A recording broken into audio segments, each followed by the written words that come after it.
আসসালামু আলাইকুম ওয়া রাহমাতুল্লাহি ওয়া বারাকাতুহু। দর্শক যে যেখান থেকে দেখছেন সকলকে খতিবদের জাতীয় স্বেচ্ছাসেবী সংগঠন শান সাবা খতিব কাউন্সিল বাংলাদেশের পক্ষ থেকে আন্তরিক অভিনন্দন জানাচ্ছি। আমরা এই মুহূর্তে অবস্থান করছি ঢাকার শাহজালাল আন্তর্জাতিক বিমানবন্দরে। আমি আছি শান সাবা খতিব কাউন্সিল বাংলাদেশের চেয়ারম্যান, পাশে আছেন সংগ্রামী মহাসচিব মুফতি শরীফুল্লাহ তারিকি।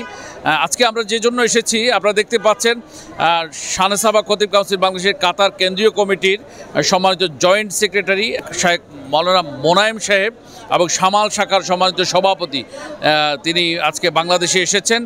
আপনারা জানেন শান সাবা খতিব কাউন্সিল বাংলাদেশি ইমামদেরকে দেশে প্রত্যাবর্তন করলে, দেশে বেড়াতে আসলে এভাবেই বিমানবন্দরে আমরা ফুলেল সংবর্ধনা দিয়ে থাকি, এজন্য যে তারা বাংলাদেশের মানচিত্রকে বিদেশের মাটিতে সমৃদ্ধ করেন, সম্মানিত করেন।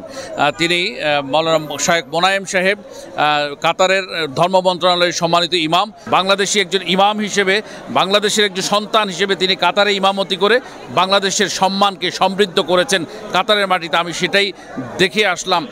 শেখ, আপনার কাতারে ইমামতির বয়স কত চলছে? 2008 থেকে আমি কাতারে ইমামতি করছি 2008 সাল থেকে।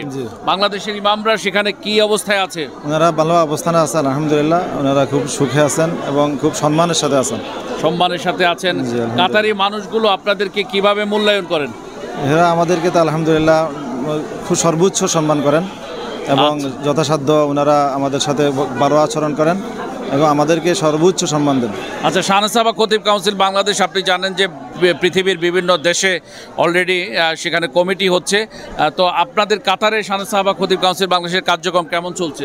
আলহামদুলিল্লাহ, আপনি যখন কাতারে গিয়েছিলেন তারপর থেকেই কাতারে এই শান সাহাবার কমিটি হচ্ছে এবং সবার মধ্যে প্রচুর আলোড়ন সৃষ্টি হয়েছে এবং সবাই উদ্বুদ্ধ হয়ে স্বইচ্ছায় সবাই শান সাহাবার সদস্য পদ গ্রহণ করছে।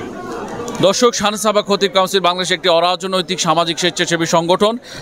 প্রবাসী কোনো সদস্য যদি মনে করেন যে তার বাড়িতে প্রতিবেশী কোনো দুষ্কৃতিকারী তার উপর জুলুম করছে, শোষণ নির্যাতন করছে, তখন আমরা প্রশাসনিক সাপোর্ট নিয়ে প্রবাসী শান সাবা খতিব কাউন্সিল বাংলাদেশের সদস্যদের পাশে দাঁড়াই। এরকম বহু ঘটনা ঘটেছে।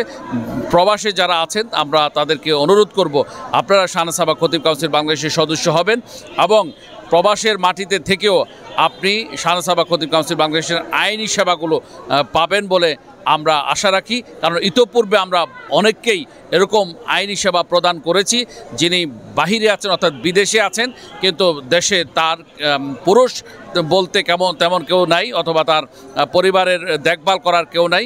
আইনি মারপ্যাচে পড়লে, সামাজিকভাবে নিগৃহীত হলে, প্রতিবেশী দ্বারা অত্যাচারিত হলে শান সাবা খতিব কাউন্সিল বাংলাদেশ স্থানীয় প্রশাসনের সাথে লিয়াজো মেনটেন করে তাদেরকে, প্রবাসী সদস্যদেরকে আমরা সেই সেবাটুকু দিয়ে আসছি।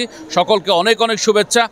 শেখ মৌলানা মোনায়েম সাহেবের জন্য আপনারা দোয়া করবেন, তিনি যেন আবার দেশে ছুটি কাটিয়ে, সংক্ষিপ্ত ছুটি কাটিয়ে তিনি আবার নিরাপদে যেন কাতারে ফিরতে পারেন। অনেক অনেক শুকরিয়া। কাতারের সকল ইমামদের প্রতি আমাদের অফুরন্ত শ্রদ্ধা এবং ভালোবাসা।